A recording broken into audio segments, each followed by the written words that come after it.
Welcome to my YouTube channel 02 pi classes. बच्चों, आज हम लोग इंटर के केमिस्ट्री में वैद्युत रसायन यानी इलेक्ट्रोकेमिस्ट्री के बारे में अध्ययन करेंगे। इस लेसन में हम लोग बच्चों आक्सीकरण अपचयन अभिक्रियाएं, विद्युत अपघटनी विलयनों का चालकत्व, विशिष्ट चालकत्व, मोलर चालकताएं, चालकत्व का सांद्रण के साथ परिवर्तन, क्लोराउस के नियम, वैद्युत अपघट्य, विद्युत अपघटन के नियम, शुष्क सेल, ग्वानिलिक सेल, सीसा संचायक सेल, विद्युत वाहक बल, नट समीकरण, ठीक है बच्चों, ईंधन सेल, संक्षारण इत्यादि के बारे में हम लोग अध्ययन करेंगे। तो सबसे पहले हम लोग बच्चों समझते हैं कि वैद्युत रसायन यानी इलेक्ट्रोकेमिस्ट्री होती क्या है, इसके बारे में अध्ययन करते हैं। ठीक है बच्चों, कि इलेक्ट्रोकेमिस्ट्री यानी वैद्युत रसायन किसे कहते हैं। चलिए देखते हैं इसका परिभाषा। तो सबसे पहले बच्चों हम लोग देखेंगे यहाँ पर रसायन विज्ञान की वह शाखा जिसमें रासायनिक ऊर्जा तथा विद्युत ऊर्जा के एक दूसरे में परिवर्तन का अध्ययन किया जाता है, वैद्युत रसायन कहलाती है। ठीक है बच्चों, क्या कहलाता है? तो रसायन विज्ञान की वह शाखा है जिसमें रासायनिक ऊर्जा को हम लोग किस में परिवर्तित करते हैं बच्चों? वैद्युत ऊर्जा में परिवर्तन का अध्ययन करते हैं। उसे हम लोग क्या कहते हैं बच्चों? वैद्युत रसायन कहते हैं। वैद्युत रसायन में आक्सीकरण अपचयन अभिक्रियाओं का विद्युत प्रवाह के साथ संबंध स्थापित किया गया है। ठीक है बच्चों, वैद्युत रसायन को दो भागों में बांटा गया है। पहला है आपका विद्युत ऊर्जा का रासायनिक ऊर्जा में परिवर्तन अर्थात विद्युत अपघटन के बारे में।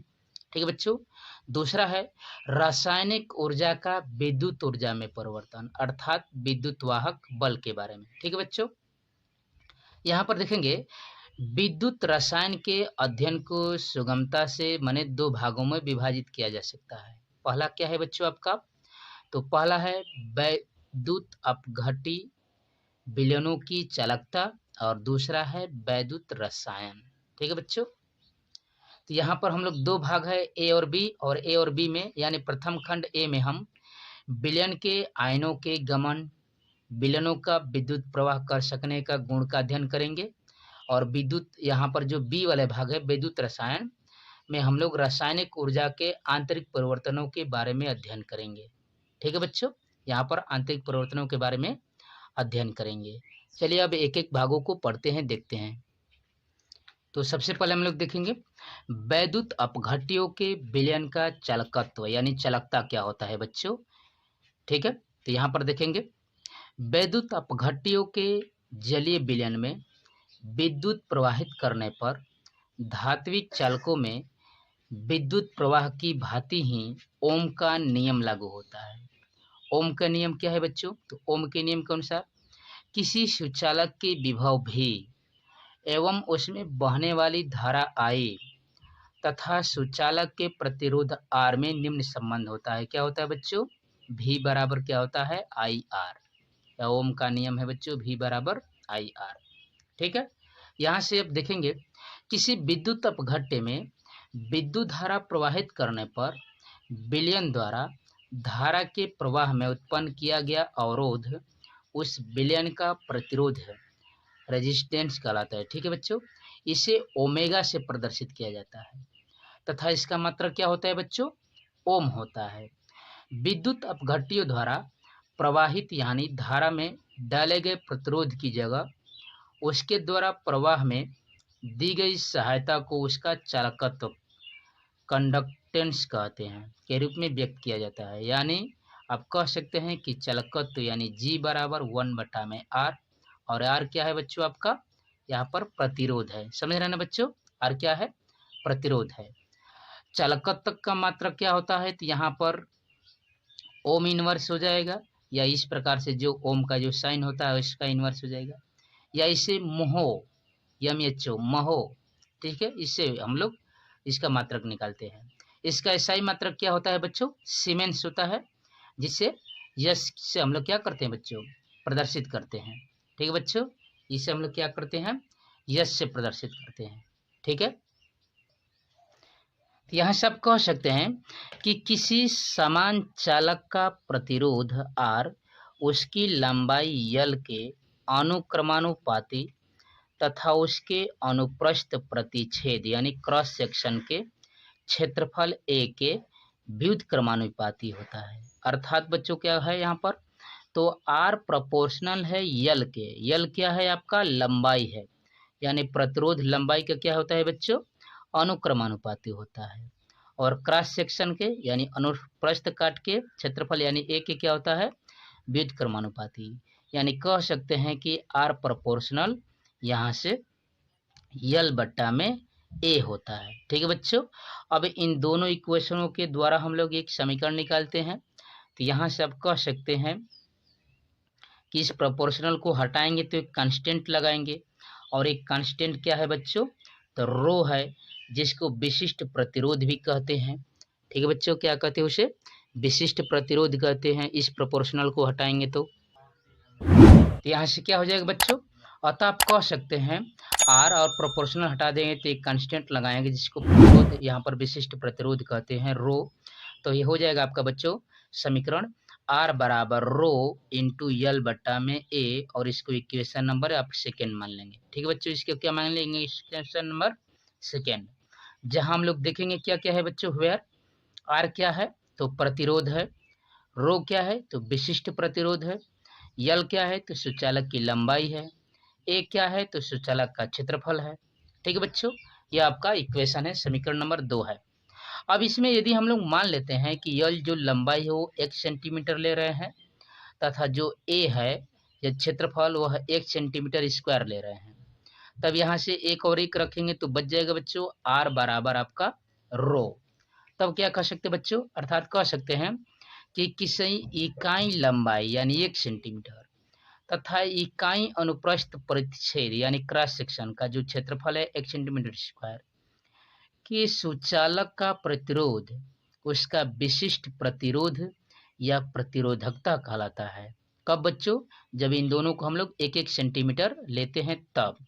तो विशिष्ट प्रतिरोध का मात्रक क्या हो जाएगा, रो बच्चों बराबर R इंटू यहाँ से A बट्टा में L, यह आपका क्षेत्रफल है और यह प्रतिरोध है, तो ओम सेंटीमीटर स्क्वायर बटा में सेंटीमीटर, 1 सेंटीमीटर से सेंटीमीटर कैंसिल कर देंगे तो रो यानी कि विशिष्ट प्रतिरोध का मात्रक हो जाएगा ओम सेंटीमीटर। क्या हो जाएगा बच्चों, ओम सेंटीमीटर आपका यह आप मात्रक हो जाएगा इसका, किसका, विशिष्ट प्रतिरोध यानी रो का। ठीक है बच्चों, चलिए अब हम लोग अध्ययन करते हैं यहाँ पर चालकता यानी चालकत्व तथा विशिष्ट चालकत्व यानी कि चालकता के बारे में।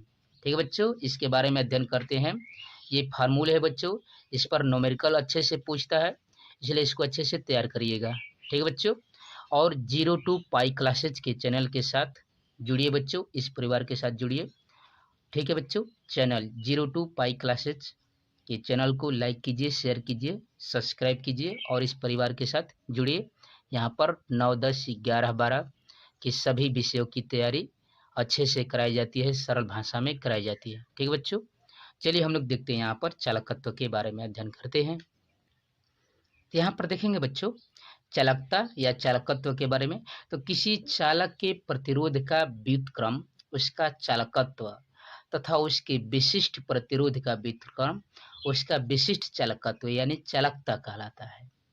विशिष्ट चालकत्व को कप्पा यानी यहाँ से कप्पा से प्रदर्शित करते हैं। तो क्या हो जाएगा बच्चों, यह जो आपने इक्वेशन 2 माना था वहां से हो जाएगा समीकरण नंबर जो 2 था, R बराबर रो L बटा में A।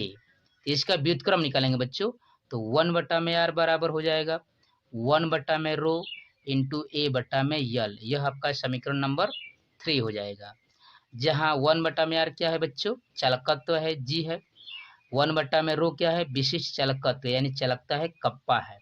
अतः आप कह सकते हैं कि G बराबर कप्पा इंटू A बट्टा में L। ठीक है बच्चों, इस प्रकार से आपका यह चालकत्व का प्रदर्शन हुआ।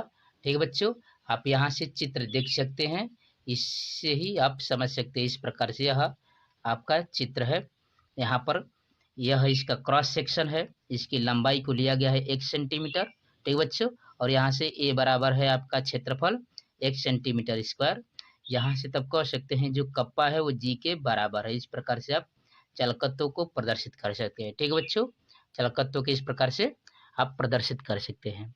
चलिए हम लोग अब आगे अध्ययन करते हैं, देखते हैं क्या है। तो अब यहाँ से क्या हो जाएगा बच्चों, विशिष्ट चालकत्व यानी कप्पा बराबर जी इंटू यल बटा में ए बराबर 1/r इंटू यल बटा में ए, और इस प्रकार से समीकरण नंबर 4 हो गया। जहां हम लोग देखेंगे क्या है, तो यल क्या है, तो दो इलेक्ट्रोडों के बीच वैद्युत अपघट्य के विलयन की लंबाई है। ए क्या है, तो इलेक्ट्रोडों का अनुप्रस्थ परिच्छेद क्षेत्रफल है यानी क्रॉस सेक्शन है। यल बटा ए क्या है, तो इसको सेल स्थिरांक कहते हैं, जिसका मात्रक क्या था बच्चों, सेंटीमीटर इनवर्स होता है। अतः आप कह सकते हैं विशिष्ट चालकत्व या चालकता कप्पा बराबर चालकत्व जी इंटू सेल स्थिरांक यल बट्टा में ए।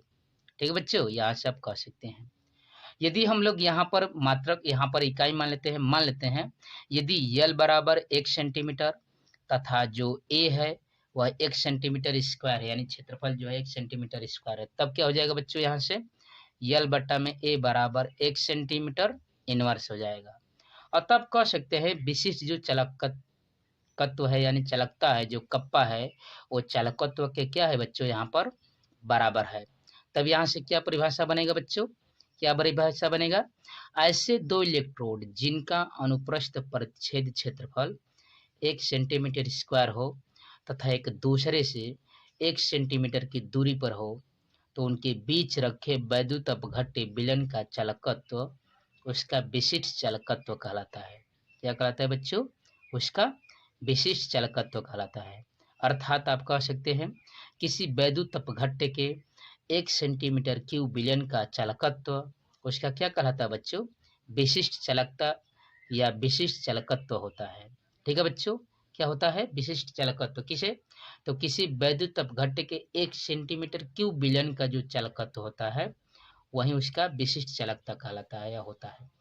इसका मात्रक निकालेंगे बच्चों, विशिष्ट चालकता का मात्रक निकालेंगे तो कप्पा बराबर 1/रो, और इसका हमने मात्रक निकाला था तो 1/में ओम सेंटीमीटर, तो ये ऊपर लेकर चलेंगे तो ओम इनवर्स सेंटीमीटर इनवर्स, या प्रतीक है तो ओम इनवर्स सेंटीमीटर इनवर्स, या इसे सीमेंस से व्यक्त करते हैं तो यह हो जाएगा यस सेंटीमीटर इनवर्स, या इसको कह सकते हैं महो सेंटीमीटर इनवर्स। ठीक है बच्चों, एसआई मात्रक में देखेंगे, एसआई मात्रक में तो एसआई पद्धति में यल को मीटर में तथा अनुप्रस्थ जो काट का जो क्षेत्रफल होता है उसे मीटर स्क्वायर में प्रदर्शित करते हैं। तब विशिष्ट चालकत्व का मात्रक हो जाएगा सीमेंस मीटर इनवर्स या महो मीटर इनवर्स होता है। ठीक है बच्चों, यहाँ पर मीटर, ठीक है, इनवर्स हो जाएगा महो मीटर इनवर्स। यहाँ पर हम लोग देखेंगे कुछ विशिष्ट पदार्थों का चालकत्व जो 298 केल्विन पर होगा बच्चों, क्या रहेगा, 298 केल्विन पर होगा। ठीक है, चलिए यहाँ से निकाल देखते हैं। यहाँ पर यह सुचालक में है और जलीय विलयन है, इसका यहाँ पर आप देख रहे हैं। ठीक, तो देखेंगे सोडियम है, इसका आप देख रहे हैं 2.1 × 10⁻³ है। कापर है 5.9 × 10⁻3, इस प्रकार से जलीय विलयन है। ठीक है बच्चों, यह जलीय विलयन कब है, यह प्योर वाटर का है। ठीक है, यहाँ पर सिल्वर का दिया है। ठीक है बच्चों, 6.2 × 10⁻3, गोल्ड का है 4.5 × 10⁻3, आयरन का है यहाँ पर 1.0 × 10⁻3, ग्रेफाइट का है 1.2 × 10। उचालक में देखेंगे तो कांच का है 1.0 × 10⁻−16, टेफ्लॉन का है बच्चों 1.0 × 10⁻−18। ठीक है, अब जलीय विलयन में देखेंगे तो प्योर वाटर में देखेंगे तो इतना है मान उसका। ठीक है, यहाँ पर मोलरता HCl में देखेंगे 0.1 में, यहाँ पर 0.01 में मोलरता देखेंगे KCl का तो इतना होता है। इस प्रकार से आप देख सकते हैं बच्चों सभी का यह जलीय विलयन में है। कुछ अर्धचालक का भी मान दिया गया है बच्चों विशिष्ट चालकत्व का, यहाँ पर कप्पा का कुछ मान दिया गया है, यहाँ पर CO का दिया है। ठीक है बच्चों, SI का यहाँ पर सिलिकॉन का दिया है, जर्मेनियम का दिया है। ठीक है बच्चों, इस प्रकार से यह मान दिया है। चलिए अब हम लोग अध्ययन करते हैं सेल स्थिरांक यानी सेल कांस्टेंट होता क्या है बच्चों, सेल स्थिरांक होता क्या है, तो देखते हैं यहाँ से सेल स्थिरांक के बारे में।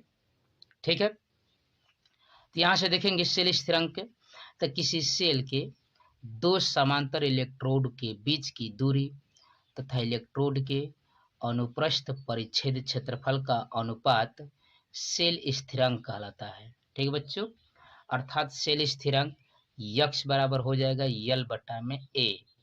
तब यहाँ से कह सकते हैं यह कप्पा बराबर जी इंटू शेल स्थिरांक। जी इंटू क्या हो जाएगा बच्चों, शेल स्थिरांक, और इसका मात्रक हो जाएगा सेंटीमीटर इनवर्स या मीटर इनवर्स। इस प्रकार से यह इसका मान हुआ। ठीक है बच्चों, चलिए अब हम लोग अध्ययन करते हैं तुल्यांकी चालकता क्या होता है बच्चों। इक्विवेलेंट कंडक्टिविटी क्या होता है, तुल्यांकी चालकता के बारे में अध्ययन करेंगे, यह क्या होता है। तो देखेंगे किसी वैद्युत अपघट्य के उस विलयन की चालकता जिसमें 1 ग्राम तुल्यांक, ठीक है बच्चों, जिसमें 1 ग्राम तुल्यांक, ठीक है क्या है बच्चों, ग्राम तुल्यांक वैद्युत अपघट्य घुला हो, तुल्यांकी चालकता कहलाती है। इसे लैम्डा से प्रदर्शित करते हैं। ठीक है बच्चों, किसे प्रदर्शित करते हैं, तुल्यांकी चालकता को लैम्डा से। ठीक है, माना किसी विलयन के भी मिलीलीटर आयतन में 1 ग्राम तुल्यांक वैद्युत अपघट्य घुला हो, तब क्या हो जाएगा बच्चों, तुल्यांकी चालकता लैम्डा बराबर कप्पा इंटू भी, और यह हो जाएगा आपका इक्वेशन नंबर 5। ठीक है बच्चों, अतः किसी वैद्युत अपघट्य के विलयन की तुल्यांकी चालकता उसके विशिष्ट चालकता तथा आयतन के गुणनफल के क्या होती है बच्चों, बराबर होती है। यानी जो तुल्यांकी चालकता होती है वो विशिष्ट चालकता यानी कप्पा और उसका आयतन के गुणनफल के क्या है बच्चों, बराबर है।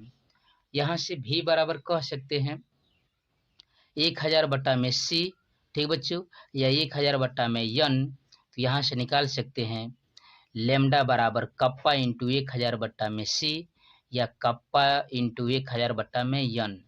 सी और यन क्या है बच्चों, तो यहाँ पर सी विलयन की सांद्रता है जो प्रति लीटर मात्रा में घुली वैद्युत अपघट्य का 1 ग्राम तुल्यांक रखती है, और यन क्या है, यन विलयन की नॉर्मलता है।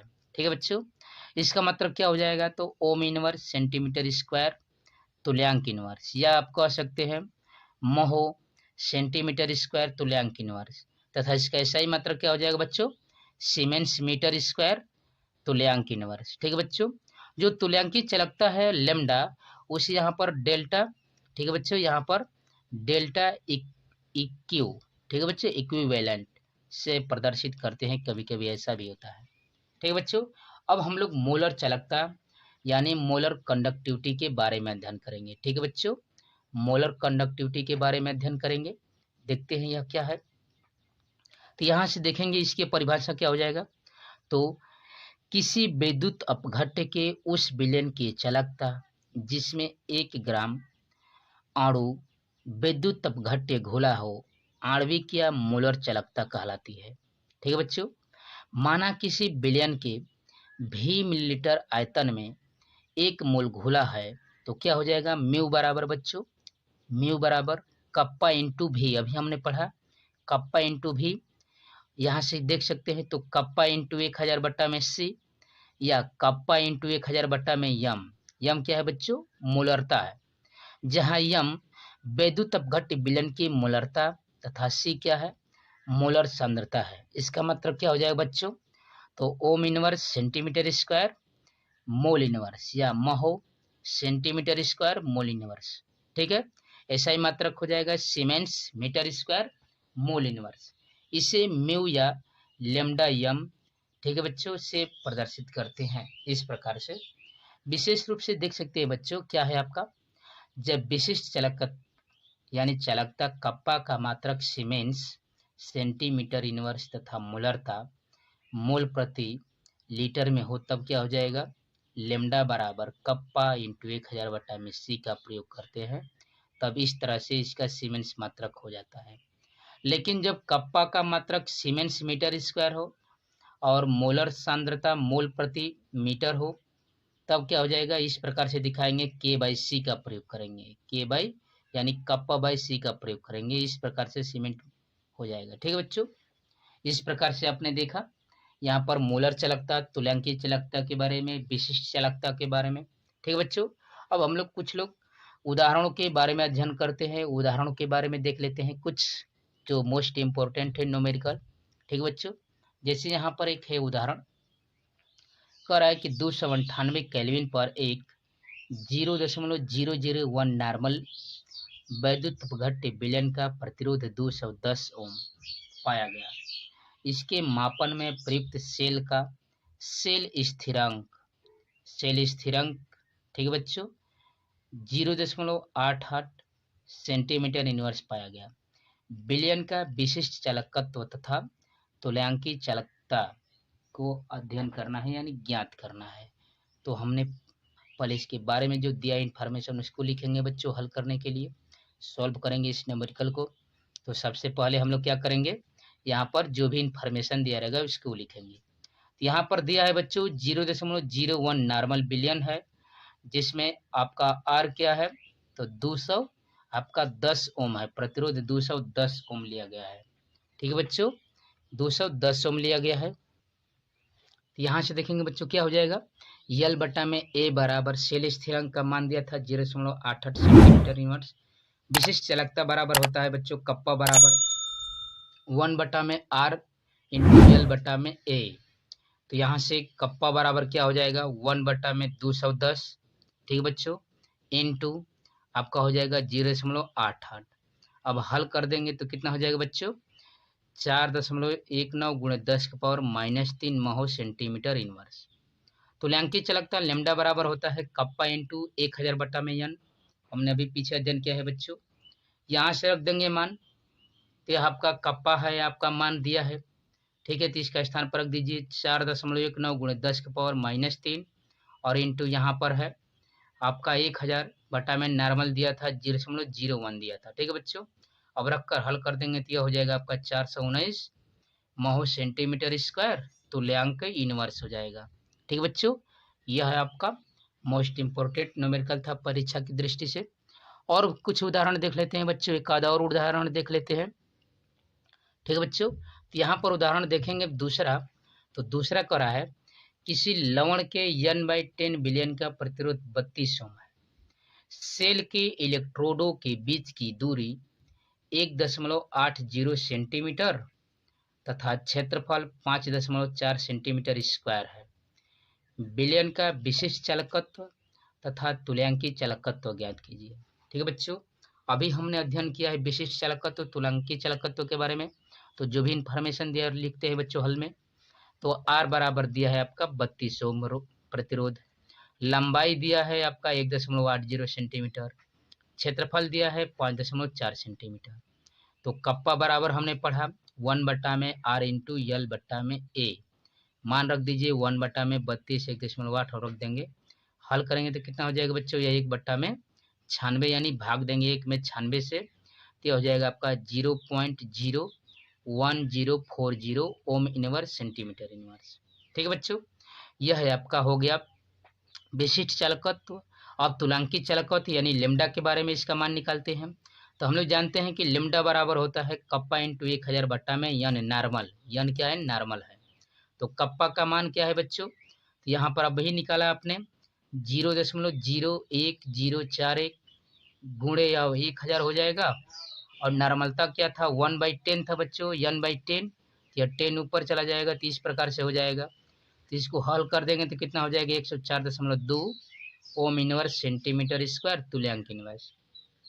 ठीक है बच्चों, अब हम लोग देखते हैं एक समीकरण, यहाँ पर एक और उदाहरण जो परीक्षा में पूछा जा चुका है बच्चों, इसलिए मैं बार बार कह रहा हूँ, आप ध्यान दीजिएगा। यह जो भी न्यूमेरिकल है परीक्षा की दृष्टि से मोस्ट इम्पोर्टेंट है, इसलिए आप 0 to पाई क्लासेज के चैनल के साथ जुड़िए, इस परिवार को बड़ा कीजिए बच्चों। ठीक है, यहाँ पर 9, 10, 11, 12, ठीक है, 12 में फिजिक्स केमिस्ट्री मैथ बायोलॉजी अंग्रेजी हिंदी सभी के बारे में अध्ययन कराया जाता है। वैसे ही 9 और हाई स्कूल में भी, ठीक है, इसके प्लेलिस्ट आपको मिल जाएंगे इस चैनल पर, आप वहाँ से जाकर देख सकते हैं बच्चों। ठीक है, इससे पहले के लेसन को आप जाकर देख सकते हैं। ठीक है, और जो भी क्यूरी हो कमेंट बॉक्स में कमेंट कर सकते हैं। ठीक है, तो यहाँ पर एक और उदाहरण देख लेते हैं, इसके बाद आगे हम लोग अध्ययन करेंगे। कह रहा है कि 25 डिग्री सेल्सियस पर KCl के n/50 है, याद रखिएगा बच्चों, n/50 बिलियन वाली सेल का विशिष्ट चालकत्व 0.002765 महो सेंटीमीटर इनवर्स है।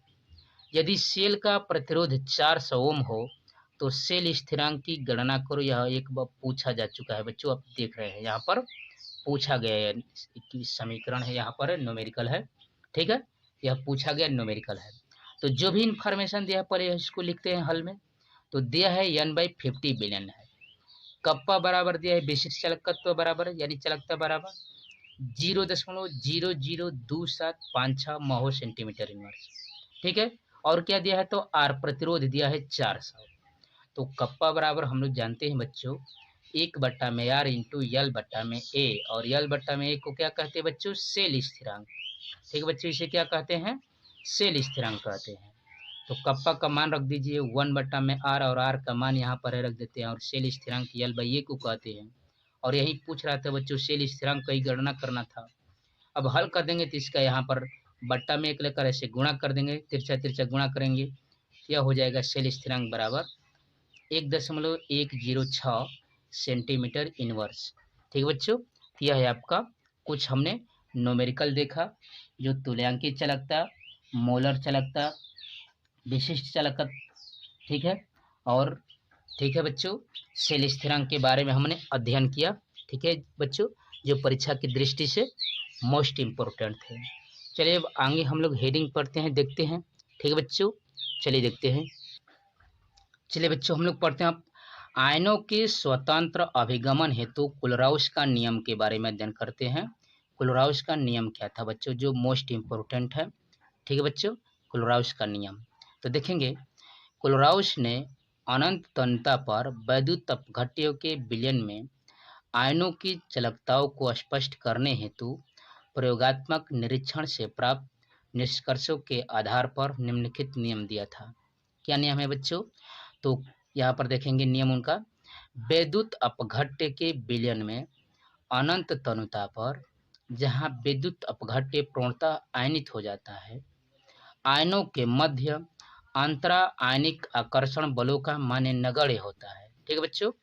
वैद्युत अपघट्य में उपस्थित प्रत्येक आयन अपने साथी आयन से प्रभावित हुए बिना स्वतंत्र रूप से, ठीक है, अभिगमन करता है तथा वैद्युत अपघट्य की विलयन की कुल चालकता में निश्चित यानी मात्रा का योगदान करता है। तो इस प्रकार से आप क्या कह सकते हैं बच्चों कि किसी वैद्युत अपघट्य की अनंत तन्यता पर विलयन की यहाँ पर विलयन की तुल्यांकी चालकता का मान यानी लैम्डा इनफाइनाइट का जो मान है उसके धनायनों एवं ऋणायनों की अनंत तन्यता पर चालकताओं यानी कि लैम्डा धनायनों का इनफाइनाइट पर लैम्डा प्लस इनफाइनाइट एवं लैम्डा माइनस इनफाइनाइट का योग होती है, ठीक है बच्चों, क्या होती है योग होती है। इस प्रकार से आप कह सकते हैं कि जो लैम्डा इनफाइनाइट इक्विवेलेंट है या लैम्डा इनफाइनाइट विद्युत अपघट्य है, यह हो जाएगा एक बार lambda plus infinite plus lambda minus infinite के, ठीक है, जिसकी प्रकृति क्या हो जाएगी बच्चों एक संबंध है एक अनुपात में होगी, और यही उनका यह है आपका नियम है और समीकरण है इस प्रकार से, ठीक है बच्चों, यह उनका समीकरण है। इसमें हम लोग देखते हैं और यहाँ पर क्या निकालते हैं, तो इसका समीकरण निकालते हैं और क्लोराइस के नियम का अनुप्रयोग देखते हैं कि क्या क्या इन्होंने अनुप्रयोग किया था, ठीक है बच्चों। तो देखते हैं आगे, तो यहाँ से क्या कह सकते हैं सामान्य सूत्र के अनुसार लैम्डा इनफाइनाइट बराबर हो जाएगा 1/n plus lambda plus infinite plus 1/n minus lambda minus infinite, यह समीकरण नंबर 1, जहाँ n प्लस तथा n माइनस क्रमशः क्या है बच्चों वैद्युत अपघट्य से प्राप्त धनायन तथा ऋणायन के आवेश है। जैसे एक यहाँ पर लिया गया है इक्विवेलेंट लिया गया है AgNO3 सिल्वर नाइट्रेट का विलयन लिया गया है बच्चों, यहाँ पर एक उदाहरण के रूप में इसको जब हम लोग तोड़ेंगे तो Ag प्लस और NO3 माइनस के रूप में, तो एक धनायन निकलेगा और एक आपका ऋणायन निकलेगा, यह इक्विवेलेंट वाला होगा, ठीक है बच्चों। या और भी उदाहरण ले सकते हैं इस प्रकार से लैम्डा इनफाइनाइट CH3COOH का यहाँ पर एक धनायन और एक ऋणायन के रूप में लिख सकते हैं, ठीक है बच्चों, ऐसे और भी लिख सकते हैं। इस प्रकार से हम लोग कह सकते हैं कि अनंत तन्यता पर जो मोलर चालकता होती है उनकी प्रकृति तो एक संबंध एक होती है जो वैद्युत अपघट्य होता है, तब आप कह सकते हैं कि लैम्डा यम इनफाइनाइट बराबर आर lambda C infinite plus lambda A lambda infinite, ये समीकरण 2 है। जहां आर ए और आर सी क्या है बच्चों, तो यह वैद्युत अपघट्य के पूर्ण आयनन पर प्राप्त क्रमशः धनायन तथा ऋणायनों की संख्या है। ठीक है बच्चों, इस प्रकार से हम लोग यहाँ पर देख सकते हैं। इसके और भी उदाहरण है। इसका मात्रक आप देख सकते हैं बच्चों, यहाँ पर धनायन और ऋणायन के मात्रकों के देख सकते हैं। तो यहाँ पर आयनक मोलर जो आयनिक चालकता है वो सीमेंस है, सेंटीमीटर स्क्वायर मोल इनवर्स में है। इसके कुछ फिर उदाहरण है यहाँ पर जो अभी पीछे हमने अध्ययन किया है। ठीक है, सिल्वर नाइट्रेट का यहाँ पर इस प्रकार से, ठीक, धनायन ऋणायन के रूप में। अब हम लोग कोलराउस के नियम के कुछ अनुप्रयोग पढ़ते हैं। ठीक है बच्चों, क्या पढ़ते हैं हम लोग, कुछ अनुप्रयोग पढ़ते हैं। इनका क्या क्या अनुप्रयोग है तो देख लेते हैं यहाँ पर। तो सबसे पहले देखेंगे कोलराउस नियम का जो है एप्लीकेशन अनुप्रयोग क्या है। तो पहला है अनंत तनुता पर दुर्बल वैद्युत अपघट्यों की तुल्यांकी चालकता की गणना है। ठीक है बच्चों, अनंत तनुता पर याद रखिएगा, पहला एप्लीकेशन है। ठीक, क्या है यहाँ पर देखेंगे तो दुर्बल वैद्युत अपघट्यों जैसे CH3COOH है, अमोनियम हाइड्रोक्साइड है।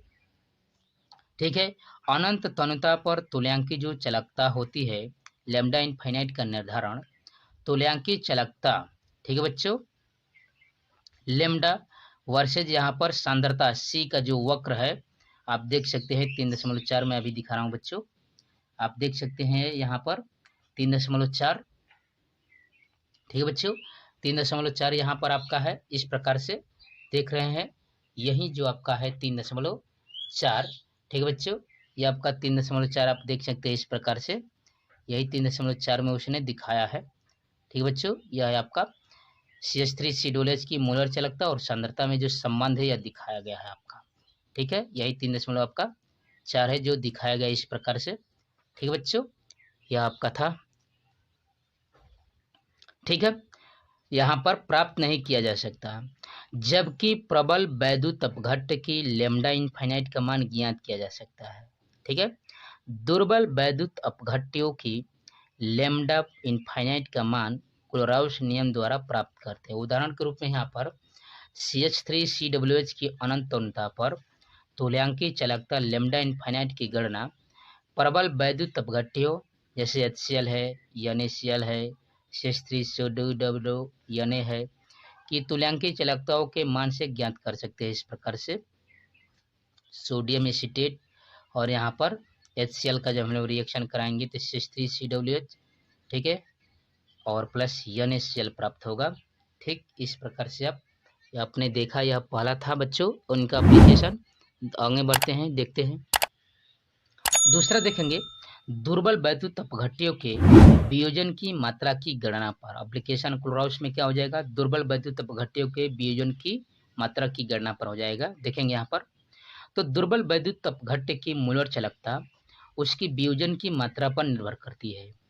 वियोजन की मात्रा अधिक होने पर मोलर चालकता भी अधिक होती है। तनुता बढ़ाने पर मोलर चालकता बढ़ती है तथा अनंत तनुता पर वैद्युत अपघट्य पूर्णतः वियोजित हो जाता है। अतः पूर्ण वियोजित होने पर उसकी वियोजन की मात्रा 1 होती है। तो आप कह सकते हैं बच्चों वियोजन की मात्रा अल्फा बराबर लेमडा CM बटा में लेमडा इनफाइनाइटियम या लेमडा V बटा में लेमडा इनफाइनाइट। ठीक है बच्चों, जहाँ लेमडा MC क्या है, यहाँ पर किसी सांद्रता पर विलयन की मोलर चालकता है और यहाँ पर अनंत तनुता पर विलयन की मोलरता, या मोलरता है या सांद्रता दिखा रहा है या आयतन दिखा रहा है। ठीक है, किसी सांद्रता पर विलयन की तुल्यांकी चालकता है और यहाँ पर अनंत तनुता पर विलयन की चालकता है। इस प्रकार से आप कह सकते हैं। ठीक है बच्चों, यहाँ पर धनायन और ऋणायनों के रूप में भी इसको प्रदर्शित किया जाता सकता है बच्चों। तीसरा देखते हैं यहाँ पर, इनका तीसरा क्या है। ठीक है बच्चों, तो तीसरा देखेंगे और चौथा यहाँ पर दोनों देखेंगे। तो तीसरा यहाँ पर है बच्चों दुर्बल वैद्युत अपघट्य की वियोजन की मात्रा पर की गणना करना है। कोलराउस के नियम से एप्लीकेशन है बच्चों दुर्बल वैद्युत अपघट्य की वियोजन स्थिरांक की गणना में। ठीक है, देखेंगे यह है दुर्बल वैद्युत अपघट्य की वियोजन स्थिरांक के को निम्न प्रकार प्रदर्शित करते हैं। तो K बराबर हो जाएगा C अल्फा स्क्वायर बटा में 1 माइनस अल्फा बराबर C अल्फा स्क्वायर। क्यों? क्योंकि इसको माना गया है 1 के बराबर है, तो यह क्या हो जाएगा K बराबर C अल्फा स्क्वायर के बराबर हो जाएगा। जहाँ सी क्या है बच्चों, तो सांद्रता है और अल्फा क्या है, वियोजन की मात्रा है। यहाँ पर इस संबंध अपने यहाँ पर अल्फा का मान उपरोक्त संबंध से निकाल सकते हैं, अल्फा बराबर, इसको धनायन और ऋणायन के रूप में भी रखते हैं बच्चों। इस प्रकार से आप यहाँ से देख सकते हैं। वैसे ही यहाँ पर देख सकते हैं चौथा, वैद्युत अपघटन में धनायन तथा ऋणायन की अभिगमन संख्या पर भी हम लोग निकाल सकते हैं बच्चों। देख सकते हैं कि किसी वैद्युत अपघट्य के विलयन में उपस्थित एक आयन जो है, एक आयन, ठीक है, एक आयन पर अभिगमन संख्या उस आयन द्वारा प्रवाहित कुल धारा प्रवाह का, ठीक है, प्रभाज्य को व्यक्त करता है, फ्रैक्शन को व्यक्त करता है। ठीक है बच्चों, ठीक है। यहाँ पर आप देख सकते हैं टी आयन बराबर एक आयन द्वारा धारा प्रवाह बट्टा में उपस्थित सभी आयनों द्वारा कुल धारा प्रवाह, या टी धनायन का बारे में करेंगे तो धनायन का प्रवाह बट्टा में धनायन तथा ऋणायन का कुल प्रवाह, ऋणायन की बात करेंगे तो ऋणायन का प्रवाह बट्टा में धनायन तथा ऋणायन का प्रवाह, यानी टी धनायन प्लस टी ऋणायन बराबर 1 होता है। अतः आप कह सकते हैं कि एक आयन द्वारा धारा प्रवाह जो होता है वो प्रोपोर्शनल होता है चाल के, अर्थात आप कह सकते हैं कि आयनिक जो गतिशीलता होती है वो प्रोपोर्शनल होती है यू के। तो आप यहाँ से टी ऋणायन या से निकालेंगे टी ऋणायन, तब यहाँ पर फ्रैक्शन के बारे में देखेंगे तो टी ऋणायन में हो जाएगा बच्चों, यहाँ पर ऋणायन बट्टा में यू ऋणायन प्लस धनायन। ठीक है बच्चों, या धनायन के बारे में देखेंगे तो फिर धनायन ऋणायन प्लस धनायन, यह मोल फ्रैक्शन होता है बच्चों। अनंत अनंता पर यहाँ पर फिर इनफाइनाइट के रूप में लेंगे तो वहीं हो जाएगा आपको बच्चों टी इनफाइनाइट ऋणायन, तो ऋणायन और प्लस धनायन। ठीक है बच्चों, अतः आप लेमडा इनफाइनाइट धनायन बराबर कर सकते हैं यू इनफाइनाइट धनायन इंटू फैराडे।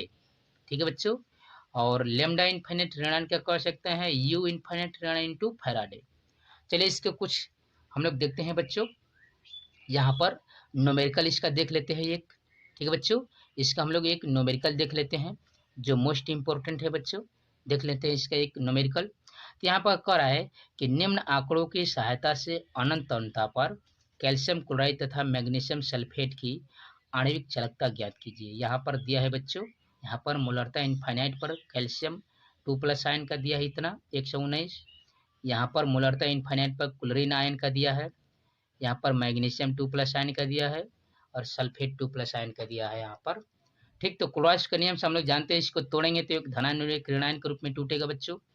तो CaCl2 को तोड़ेंगे तो Ca2+, और यहाँ पर मोलरता है, यहाँ पर इनफाइनाइट पर दोनों क्या है बच्चों, लेमडा इनफाइनाइट पर मोलरता है यम, यहाँ पर धनायन और ऋणायन, तो दोनों का आप देख रहे हैं। तो कैल्शियम का 119 और यहाँ पर 2 इंटू पहले से यहाँ पर क्या दिया है बच्चों, यह दिया है 76.3, तो गुणा कर देंगे और जोड़ देंगे तो इतना हो जाएगा। वैसे ही यहाँ पर MgSO4 का निकालेंगे, यहाँ पर भी धनायन और ऋणायन का निकालेंगे बच्चों। तो इस प्रकार से इसको भी हल करेंगे तो यह आपका क्लोराउस नियम पर यह एक प्रकार का न्यूमेरिकल हो गया बच्चों, जो परीक्षा की दृष्टि से मोस्ट इम्पोर्टेंट था। तो आप 0 to Pi क्लासेज के चैनल के साथ जुड़िए, चैनल के साथ जुड़कर चैनल को लाइक कीजिए, शेयर कीजिए, सब्सक्राइब कीजिए बच्चों, और जो भी क्यूरी हो आप कमेंट बॉक्स में कमेंट कर सकते हैं। ठीक है बच्चों, यहाँ पर 9, 10, 11, 12 का बेस्ट तरीके से अध्ययन कराया जाता है बच्चों, फुल डिटेल के साथ। ठीक बच्चों, कंसेप्ट बाय कंसेप्ट के साथ अध्ययन सरल भाषा में कराया जाता है। ठीक है, इसलिए इस परिवार के साथ जुड़िए और इस परिवार को बड़ा करिए। ठीक है बच्चों, और जो भी क्यूरी हो आप कमेंट बॉक्स में कमेंट कर सकते हैं। चलिए हम लोग आगे अध्ययन करते हैं, देखते हैं क्या है। चलिए इसका बच्चों बी वाला भाग हम लोग वैद्युत रसायन के बारे में अध्ययन करते हैं। तो वैद्युत रसायन में कुछ परिभाषाओं का अध्ययन करेंगे। ठीक है बच्चों, सबसे पहले विद्युत कुचालक तथा विद्युत सुचालक के बारे में अध्ययन करते हैं क्या होता है। तो देखेंगे वे पदार्थ जिनमें विद्युत प्रवाहित हो जाती है विद्युत सुचालक कहलाते हैं। इसके विपरीत वे पदार्थ जिनमें विद्युत का प्रवाह नहीं हो सकता विद्युत कुचालक कहलाते हैं। यानी सुचालक में आप कह सकते हैं बच्चों, यहाँ पर लोहा है, ठीक है बच्चों, तार है, कापर है यहाँ पर, ठीक है, ग्रेफाइट है, इसमें यह विद्युत के सुचालक है। या हरा जो लकड़ी है वह विद्युत का सुचालक है। कुचालक में कह सकते हैं प्लास्टिक है, सूखी लकड़ी है बच्चों, ईंट है। ठीक है, इस प्रकार से आप विद्युत कुचालक कह सकते हैं जिसमें धारा प्रवाहित नहीं हो सकती। ठीक, कुछ ऐसे पदार्थ है जिनमें विद्युत कण सुचालक और कुचालक के बीच होते हैं, इन पदार्थों को अर्धचालक, ठीक है, सेमीकंडक्टर कहते हैं। ठीक है बच्चों, यानी जैसे जर्मेनियम है, सिलिकॉन है, आर्सेनिक है, ये क्या है बच्चों, अर्धचालक है। ठीक है, यहाँ पर अगला हम लोग देखेंगे यहाँ पर कि जो विद्युत सुचालक है वो कितने प्रकार के होते हैं।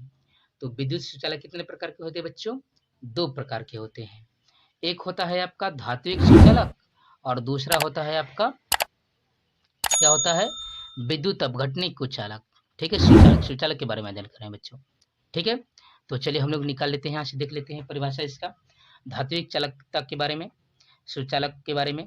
तो धातुओं में रासायनिक परिवर्तन हुए बिना ही विद्युत प्रवाहित की जा सकती है, धातुएं धात्विक चालक कहलाती है। ठीक है, ठीक है, यहाँ से इन धातुओं की जो चालकता का कारण इसमें धात्विक चालक में इलेक्ट्रॉनों की गति है, अतः इनको इलेक्ट्रॉनिक सुचालक भी कहते हैं। इस प्रकार के सुचालकों के उदाहरण मैंने आपको बताया बच्चों, कॉपर है, यहाँ पर Au है, Ag है, सोना चांदी इत्यादि है। कार्बन और धातु भी धात्विक सुचालक की तरह व्यवहार करता है, जैसे ग्रेफाइट है, यानी जो पेंसिल आप खरीदते हैं उसके अंदर जो नीडल होता है और ग्रेफाइट है बच्चों। दूसरा है विद्युत अपघटनी सुचालक। इस प्रकार के सुचालक में विद्युत अपघटनों के विलयन अथवा गलित आते हैं। इस प्रकार के पदार्थों में विद्युत प्रवाह का कारण उनके आयनों की गति है। सामान्यतः आयनिक यौगिकों में गलित अवस्था अथवा विलयन में आयनों के द्वारा विद्युत प्रवाह होता है, जिसमें जैसे आप कह सकते हैं बच्चों, यह दोनों आयनों के रूप में टूटते हैं यहाँ, इसलिए इसको हम लोग कहते हैं विद्युत अपघटनी सुचालक, आयनों के रूप में, जैसे NaCl है, KCl है। ठीक है बच्चों, अब धात्विक चालक और विद्युत अपघटनी सुचालक में यहाँ पर अंतर देख लेते हैं, क्या है बच्चों। तो पहला अंतर है धात्विक सुचालक और विद्युत अपघटनी सुचालक में, पहला अंतर है इनमें विद्युत प्रवाह इलेक्ट्रॉनों के द्वारा होता है, विद्युत अपघटनी में इनमें विद्युत प्रवाह आयनों के द्वारा होता है बच्चों। ठीक है, यह इनमें अंतर था, मोस्ट इंपोर्टेंट अंतर था। आगे बढ़कर देखते हैं आगे, चलिए बच्चों दूसरा देखते हैं अंतर इसमें धात्विक और विद्युत अपघटनी में।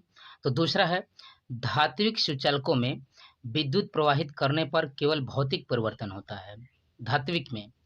विद्युत अपघटनी में देखेंगे इनमें विद्युत प्रवाहित करने पर भौतिक तथा रासायनिक दोनों परिवर्तन होते हैं। ठीक है बच्चों, ये दूसरा आपका परिवर्तन था। ठीक है, अंतर था दोनों में। तीसरा अंतर देखते हैं धात्विक में इन सुचालकों की चालकता बहुत उच्च होती है, विद्युत अपघटनी में इनकी चालकता धात्विक सुचालकों से कम होती है। ठीक है, यहाँ पर धात्विक में देखेंगे चौथा, इन सुचालकों की चालकता ताप बढ़ाने पर घटती है, अर्थात ताप वृद्धि के साथ इनका प्रतिरोध बढ़ता है। विद्युत अपघटनी में इनकी चालकता ताप बढ़ाने पर बढ़ती है, क्योंकि ताप वृद्धि के साथ जो माध्यम की जो श्यानता है वो घट जाती है। ठीक है, पांचवा है इन सुचालकों में विद्युत प्रवाह के फलस्वरूप द्रव्य का स्थानांतरण नहीं होता। इसमें देखेंगे विद्युत अपघटनी में इनमें आयनों के रूप में द्रव्य का प्रवाह होता है। ठीक है बच्चों, यह कुछ परिभाषाएं थी। अब हम लोग अध्ययन करते हैं वैद्युत अपघट्य, इलेक्ट्रोलाइटिक के बारे में, जिसमें प्रबल वैद्युत अपघट्य और दुर्बल वैद्युत अपघट्य के बारे में हम लोग देखेंगे। तो सबसे पहले हम लोग देखेंगे वैद्युत अपघट्य। ठीक है बच्चों, वैद्युत अपघट्य तो देखेंगे यहाँ पर वे पदार्थ जो उच्च परावैद्युतांक स्थिरांक के विलायक में घोलने पर आयनित हो जाते हैं, विद्युत अपघट्य कहलाते हैं। सामान्यतः आयनिक यौगिक अथवा उच्च ध्रुवणता वाले सहसंयोजी यौगिक यह गुण प्रदर्शित करते हैं। आयनन की मात्रा के आधार पर वैद्युत अपघट्य दो प्रकार के होते हैं। पहला क्या है बच्चों, तो प्रबल वैद्युत अपघट्य है। ठीक है, यहाँ पर वे पदार्थ जिनकी आयनन मात्रा उच्च होती है प्रबल वैद्युत अपघट्य कहलाते हैं। ठीक है बच्चों, जिनके जलीय विलयन की चालकता उच्च होती है तथा ये लगभग 100% क्या होते हैं, आयनित होते हैं। जैसे में आप उदाहरण के रूप में देख सकते हैं खनिज अम्ल में, यहाँ पर सल्फ्यूरिक अम्ल है, यहाँ पर नाइट्रिक अम्ल है इत्यादि जो है। प्रबल क्षार में है सोडियम हाइड्रोक्साइड है, पोटेशियम हाइड्रोक्साइड है। लवण में देख सकते हैं सोडियम क्लोराइड है, पोटेशियम क्लोराइड है इत्यादि है। ये प्रबल वैद्युत अपघट्य थे बच्चों। दूसरा देखेंगे दुर्बल वैद्युत अपघट्य। यहाँ पर दुर्बल वैद्युत अपघट्य वे पदार्थ जिनका वियोजन मात्रा कम होता है दुर्बल वैद्युत अपघट्य कहलाते हैं। इनके जलीय विलयन की चालकता कम होती है।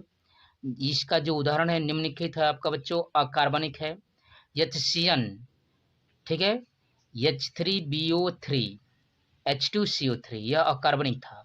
दुर्बल क्षार में NH3 है, अमोनिया है। कार्बनिक अम्ल में सल्फोनिक अम्ल को छोड़कर है। ठीक है बच्चों, ठीक। इसके बाद हम लोग आगे अध्ययन करेंगे, देखेंगे यहाँ पर। तो इस प्रकार से आपका क्या हो जाएगा, देखेंगे यह तनुता वाले पर या विशिष्ट या विलयन का। ठीक, तो यहाँ पर देखेंगे कार्बनिक को मैंने जो बताया आपको। तो किसी विद्युत अपघट्य की जो प्रबलता को मापने का आधार है वो वियोजन की मात्रा है। यानी वियोजन की मात्रा अल्फा बराबर हमने अध्ययन कराया बच्चों पीछे, यानी वियोजित मोलों की संख्या बटा में कुल मोलों की संख्या। जो अल्फा का जो मान है निम्न बातों पर निर्भर करता है, निम्न कारकों पर निर्भर करता है। पहला क्या है बच्चों कारक, तो विलय तथा विलायक कारक है। देखेंगे किसी पदार्थ की वियोजन की मात्रा बढ़ने के साथ उसके अल्फा का मान बढ़ जाता है तथा 100% वियोजित पर इनका मान 1 हो जाता है। दुर्बल वैद्युत अपघट्यों के लिए इसका मान 1 से कम होता है। इसी प्रकार उच्च परावैद्युतांक के स्थिरांक के विलायक में किसी विलय का वियोजन अधिक होता है, अतः विलायक के परावैद्युत स्थिरांक के बढ़ने के साथ अल्फा का मान क्या होता है बच्चों, बढ़ता है। दूसरा देखेंगे तनुता पर है, यह कारक क्या है, दूसरा तनुता है वियोजन की मात्रा का। किसी विलयन की तनुता बढ़ाने पर उसका वियोजन बढ़ता है तथा उसके साथ साथ अल्फा का मान भी क्या होता है बच्चों, बढ़ता जाता है। ठीक है बच्चों, बढ़ता जाता है। अगला देखेंगे बच्चों ताप। ताप देखेंगे तो ताप बढ़ने पर अल्फा का जो मान है बढ़ जाता है, क्योंकि ताप में वृद्धि के साथ वियोजन अधिक होता है। ठीक है बच्चों, अन्य पदार्थों की उपस्थिति में समान प्रभाव है। जैसे किसी दुर्बल वैद्युत अपघट्य के विलयन में अपघट्य में उपस्थित किसी आयन को मिलाने पर उसका वियोजन घट जाता है। इस प्रकार इस प्रभाव को सम आयन प्रभाव कहते हैं। यह प्रभाव केवल दुर्बल वैद्युत अपघट्य पर ही लागू होता है, प्रबल वैद्युत अपघट्य पर नहीं। ठीक बच्चों, तो यह कुछ हम लोग परिभाषाओं के बारे में वैद्युत रसायन में अध्ययन कर रहे हैं। अब अगला देखते हैं हम लोग इलेक्ट्रोड। यहाँ पर बच्चों देखते हैं यहाँ पर इलेक्ट्रोड या अर्धशेल क्या होता है उसके बारे में। तो देखेंगे यहाँ से बच्चों, तो इलेक्ट्रोड अथवा अर्धशेल यहाँ पर देखेंगे तो किसी विद्युत अपघट्य यानी सुचालक के संपर्क में रखा गया धात्विक यानी इलेक्ट्रॉनिक सुचालक इलेक्ट्रोड अथवा अर्धशेल कहलाता है। इलेक्ट्रोड पर होने वाली रासायनिक अभिक्रियाओं के आधार पर ये दो प्रकार का होता है बच्चों। क्या क्या होता है, एक एनोड होता है और दूसरा कैथोड होता है। एनोड क्या है, तो वह इलेक्ट्रोड जिस पर क्या होता है बच्चों, ऑक्सीकरण होता है, ऑक्सीडेशन होता है।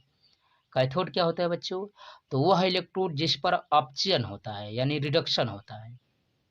ठीक है, यानी आप कह सकते हैं वह इलेक्ट्रोड जो इलेक्ट्रोड पर होने वाली रासायनिक अभिक्रियाओं में भाग नहीं लेता तथा केवल इलेक्ट्रोडों के आदान प्रदान का कार्य करता है, अक्रिय इलेक्ट्रोड इनर्ट इलेक्ट्रोड कहलाता है। ठीक है बच्चों, क्या कहलाता है, इनर्ट इलेक्ट्रोड कहलाता है।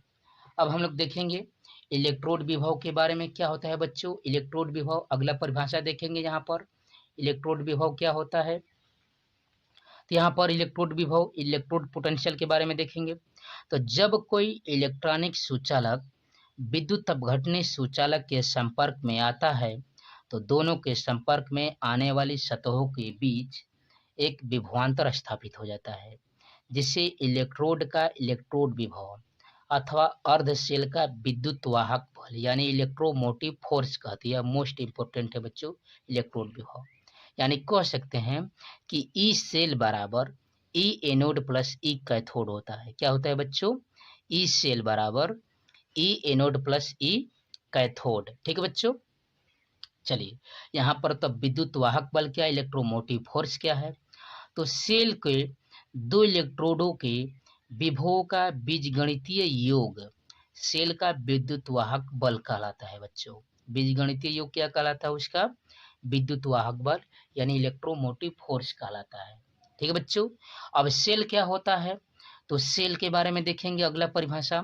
तो किसी विद्युत सुचालक की सहायता से जुड़ी दो अर्ध सेल एक सेल का निर्माण करती है। ठीक है बच्चों, यह कितने प्रकार की होती है, तो यह दो प्रकार की होती है।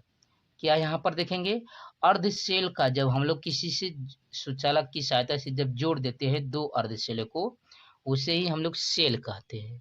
चलिए मैं अभी चित्र दिखा रहा हूँ बच्चों, समझ रहे हैं आप। देखिए यहाँ पर क्या है, तो यहाँ पर आप देख सकते हैं बच्चों, यही अर्ध सेल कहलाता है।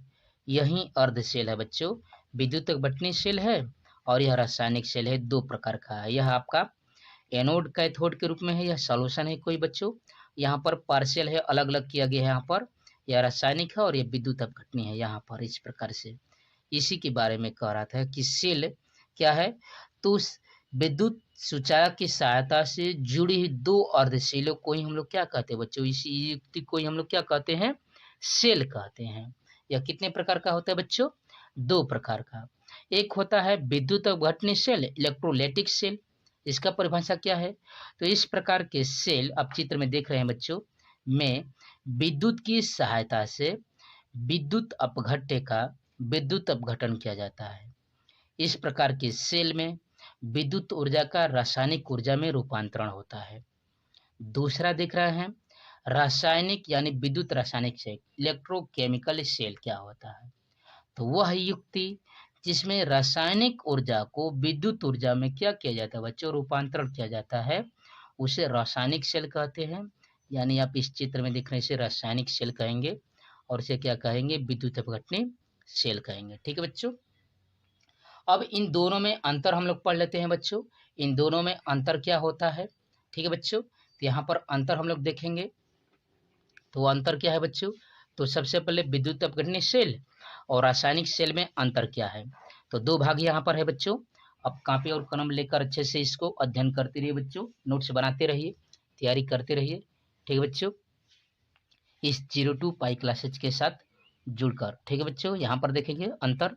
तो पहला है विद्युत अपघटनी सेल और दूसरा है यहाँ पर दो भाग है विद्युत रासायनिक सेल में। पहला देखेंगे, विद्युत के प्रवाह से रासायनिक परिवर्तन होता है। इसमें रासायनिक परिवर्तन से विद्युत प्रवाहित होता है। दूसरा, विद्युत ऊर्जा रासायनिक ऊर्जा में परिवर्तित होता है। इसमें क्या होता है, इसका उल्टा होता है, रासायनिक ऊर्जा विद्युत ऊर्जा में परिवर्तित होता है। तीसरा, आयन दोनों इलेक्ट्रोडों पर मुक्त होते हैं। इसमें क्या होता है, आयन केवल कैथोड पर मुक्त होते हैं। चौथा क्या है बच्चों यहाँ पर अंतर, यह अक्रिय इलेक्ट्रोड प्रयोग किए गए हो तो समय के साथ साथ विद्युत अपघट्य की सांद्रता घटी जाती है क्योंकि आयन मुक्त होते रहते हैं। इसमें एनोड के कक्ष में विद्युत अपघट्य की सांद्रता बढ़ जाती है जबकि कैथोड कक्ष में विद्युत अपघट्य की सांद्रता घट जाती है। पांचवा अंतर क्या है बच्चों, दोनों इलेक्ट्रोड एक ही कक्ष में रखे जाते हैं। आपने देखा चित्र में। और रासायनिक में क्या होता है, दोनों इलेक्ट्रोड अलग अलग कक्ष में। हमने यहाँ पर देखा चित्र में पार्शियल किया था, अलग अलग किया था, अलग अलग कक्ष में रखे जाते हैं। ठीक है। अब इलेक्ट्रोड चिन्ह के रूप में हम लोग देख लेते हैं क्या होता है बच्चों, इलेक्ट्रोड चिन्ह के रूप में। तो यहाँ पर है इलेक्ट्रोड चिन्ह विद्युत अपघटनी और रासायनिक में। एनोड यहाँ पर प्लस होता है। ठीक है। इलेक्ट्रोड जो प्रवाह है यहाँ पर इलेक्ट्रोड विलयन की ओर होता है। ठीक है बच्चों। और अभिक्रिया होती है आपका ऑक्सीकरण। कैथोड माइनस होता है, विलयन से इलेक्ट्रोड की ओर होता है और इस पर होता है अपचयन। रासायनिक में देखेंगे तो एनोड होता है माइनस और कैथोड होता है प्लस। अब इसमें प्रवाह कैसे होता है, तो इलेक्ट्रोड से बाहर की ओर होता है और इस पर ऑक्सीकरण होता है और कैथोड पर इलेक्ट्रोड की ओर होता है। इसमें क्या होता है बच्चों, अपचयन होता है। तो इस प्रकार से हमने इलेक्ट्रोड चिन्ह को, विद्युत अपघटनी सेल को, विद्युत रासायनिक सेल के बारे में अध्ययन किया, कुछ परिभाषाओं को देखा, विद्युत वाहक बल के बारे में, विद्युत विभव, इलेक्ट्रोड विभव। ठीक है। ई सेल बराबर ई एनोड प्लस ई कैथोड के बारे में अध्ययन किया। अब हम लोग विद्युत अपघट्य तथा विद्युत अपघटनी सेल का ठीक है बारे में अध्ययन करते हैं। इसका परिभाषा देखते हैं क्या होता है बच्चों। चलिए आगे बढ़ते हैं। ठीक है बच्चों, यहाँ पर हम लोग अध्ययन करेंगे विद्युत अपघटन तथा विद्युत अपघटनी सेल। देखेंगे परिभाषा इसका। जब किसी विद्युत अपघट्य के विलयन में विद्युत धारा प्रवाहित की जाती है तो उसमें रासायनिक परिवर्तन हो जाता है। ठीक है, यानी वह प्रक्रिया जिसमें विद्युत ऊर्जा के प्रवाह से, ठीक है बच्चों, प्रभाव से रासायनिक अभिक्रिया होती है, विद्युत अपघट्य कहलाती है, यानी इलेक्ट्रोलाइसिस कहलाती है। तथा वह सेल जिसमें विद्युत अपघटन की क्रिया कराई जाती है, विद्युत अपघटनी सेल इलेक्ट्रोलाइटिक सेल कहलाती है। ठीक है बच्चों, अपने चित्र में देखा, यहाँ से विद्युत अपघटनी सेल में 2 इलेक्ट्रोड थे जो सामान्यतः प्लेटिनम के बने थे। ठीक है बच्चों, विद्युत अपघट्य के विलयन में डुबो कर रखे थे। दोनों इलेक्ट्रोडों में एक इलेक्ट्रोड एनोड पर था और जिस पर धनायन था उस पर उपस्थित ऋणायन था और उसमें से इलेक्ट्रॉन मुक्त होते थे। दूसरा था आपका इलेक्ट्रोड कैथोड का कार्य करता था जिस पर धनायन था और इलेक्ट्रॉन ग्रहण करने का कार्य करता था। यानी चिन्ह परिपाटी से आप कह सकते हैं विद्युत अपघटनी सेल में इलेक्ट्रोड पर चिन्ह वोल्टेज सेल के विपरीत होता है। ठीक है बच्चों, यानी विद्युत अपघटनी सेल में एनोड धनावेशित यानी धनायन तथा कैथोड ऋणावेशित यानी ऋणायन होता है। अब इसकी क्रिया विधि देखते हैं बच्चों कि विद्युत जो अपघट्य की जो क्रिया विधि है वो क्या होता है, उसके बारे में हम लोग देख लेते हैं बच्चों। चलिए यहाँ पर देखते हैं और इसके कुछ उदाहरणों को भी देखेंगे। विद्युत अपघट्य की क्रिया विधि मैकेनिज्म आप देखते हैं इलेक्ट्रोलाइसिस के बारे में। तो विद्युत अपघट्य के जलीय विलयन में धनायन व ऋणायन उपस्थित होते हैं। ये आयन विलयन में गति करने के लिए मुक्त होते हैं। जब इस विलयन में विद्युत प्रवाहित की जाती है तो ये आयन विपरीत आवेशित इलेक्ट्रोडों की ओर गति करते हैं। विलयन में धारा प्रवाह का कारण ये आयन ही होते हैं। जब ये आयन इलेक्ट्रोड पर पहुंचते हैं तो निम्नलिखित अभिक्रियाएं होती है। कैसे होती है बच्चों, तो कैथोड पर यम सॉल्यूशन है, यम N प्लस है, यहाँ पर आयन है, यहाँ पर चार्ज है, इसको माइनस करेंगे, कम करेंगे, यानी ये यहाँ पर इलेक्ट्रॉनों को जोड़ेंगे। तो जब जोड़ते हैं इस प्रकार से इसमें तो इसको अपचयन कहते हैं। ठीक बच्चों, इलेक्ट्रॉन यानी आप जोड़ेंगे तो इसको अपचयन कहेंगे, रिडक्शन कहेंगे। यह कैथोड पर होगा। एनोड पर क्या होगा बच्चों, यहाँ पर ऋणायन पहले से होगा और रिएक्शन कराएंगे तो यह धनायन में हो जाएगा। ठीक बच्चों, इसको ऑक्सीकरण कहेंगे। यानी एनोड पर आप कह सकते हैं कि हमेशा क्या होता है बच्चों, ऑक्सीकरण होता है और कैथोड पर हमेशा अपचयन होता है। कैथोड पर हमेशा अपचयन होता है। इसके कुछ उदाहरण देख लेते हैं बच्चों। यहाँ पर इसका उदाहरण देखते हैं। यह आपका उदाहरण है, यहाँ पर देख सकते हैं यहाँ उदाहरण। ठीक बच्चों, यह उदाहरण है, यहाँ पर कह रहा है कि गलित NaCl सोडियम क्लोराइड का प्लेटिनम इलेक्ट्रोड की उपस्थिति में विद्युत अपघटन किया गया है। तो यहाँ पर Na प्लस और Cl माइनस के रूप में टूटेगा बच्चों, तो एनोड पर Cl माइनस हो जाएगा। ठीक है बच्चों, तो यहाँ पर इसको संतुलन करने के लिए हाफ करना पड़ेगा, तभी तो क्लोरीन निकलेगी, तो इलेक्ट्रॉन जोड़ना पड़ेगा। कैथोड पर सोडियम प्लस आयन निकलेगा, यहाँ पर संतुलित करने के लिए इसमें भी इलेक्ट्रॉन जोड़ना पड़ेगा, तब यह सोडियम निकलेगा। अतः आप कह सकते हैं कि सोडियम प्लस आयन के अपचयन से कैथोड पर सोडियम धातु तथा क्लोरीन माइनस के ऑक्सीकरण से एनोड पर क्लोरीन प्राप्त होती है। ठीक है बच्चों, इस प्रकार से। दूसरा और भी उदाहरण देख सकते हैं बच्चों। दूसरा उदाहरण क्या है, तो जलीय विलयन NaCl का PT इलेक्ट्रोड की उपस्थिति में वैद्युत अपघटन कराना है। वैद्युत अपघटन कराएंगे तो क्या हो जाएगा बच्चों, जल की उपस्थिति में सोडियम क्लोराइड पूर्णतः क्या हो जाएगा बच्चों, आयनित हो जाएगा।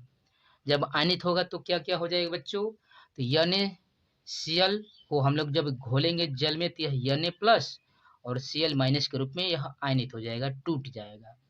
तो साथ साथ जल के भी तो अणु टूटेंगे, इसी के साथ जल का जो वियोजन है इस प्रकार से हो जाएगा। कैसे हो जाएगा, तो जल को तोड़ेंगे बच्चों तो यह हाइड्रोनियम आयन H3O+ और हाइड्रोक्साइड आयन 2 रूपों में यह टूट जाएगा। हाइड्रोनियम आयन और हाइड्रोक्साइड आयन के रूप में यह टूट जाएगा। ठीक है बच्चों, यह क्रिया हम लोग देख रहे हैं ऑक्सीकरण और अपचयन के रूप में देख रहे हैं। ठीक है बच्चों, तो यहाँ से आप कह सकते हैं इस प्रकार से, आप यहाँ से कह सकते हैं, ठीक है, यहाँ से कि चूंकि क्लोरीन का जो विसर्जन है, ठीक है, यह विसर्जन हाइड्रोक्साइड आयन से कम है, अतः एनोड पर OH- के स्थान पर क्लोरीन आयन मुक्त होंगे। इसी प्रकार हाइड्रोनियम आयन जो है प्लस का विसर्जन विभव सोडियम प्लस से कम है, अतः कैथोड पर हाइड्रोनियम आयन मुक्त होंगे। यानी एनोड पर कह सकते हैं क्लोरीन माइनस। ठीक बच्चों, क्लोरीन माइनस होगा तो हाफ क्लोरीन यहाँ पर क्लोरीन, ठीक है, तो इलेक्ट्रॉन जोड़ना पड़ेगा, ठीक है, वैसे संतुलन के लिए। कैथोड पर देखेंगे हाइड्रोनियम आयन प्लस से यहाँ पर 1 प्लस है तो 1 इलेक्ट्रॉन जोड़ना पड़ेगा संतुलन के लिए, या जल हो जाएगा और हाफ का हाइड्रोजन हो जाएगा, ठीक है बच्चों। इस प्रकार से हमने वैद्युत अपघट्य की मैकेनिज्म के बारे में देखा, ठीक बच्चों। इसका अगला पार्ट जो है हम लोग अध्ययन अगले भाग में करेंगे, जो आगे के यहाँ पर और भी था, ठीक है बच्चों। तो यहाँ पर जो भी आपने अध्ययन किया तो आप 0 to पाई क्लासेज के चैनल के साथ, इस परिवार के साथ जुड़िए बच्चों, और चैनल को बड़ा कीजिए। यहाँ पर 9, 10, 11, 12 का बेस्ट और इजी तरीके से अध्ययन कराया जाता है, ठीक है। सभी विषयों का, संपूर्ण विषय का, ठीक है बच्चों, अध्ययन सरल तरीके से, बेस्ट तरीके से कराया जाता है। इसलिए आप 0 to पाई क्लासेज के चैनल के साथ जुड़िए, चैनल को लाइक कीजिए, शेयर कीजिए और ज़्यादा से ज़्यादा सब्सक्राइब कीजिए। तो thanks for watching my video, ठीक है बच्चों। जय हिंद। जो भी क्यूरी हो आप कमेंट बॉक्स में कमेंट कर सकते हैं, ठीक है बच्चों। जो भी कमेंट आप करना है कमेंट बॉक्स में कमेंट कर सकते हैं। तो thanks for watching my video.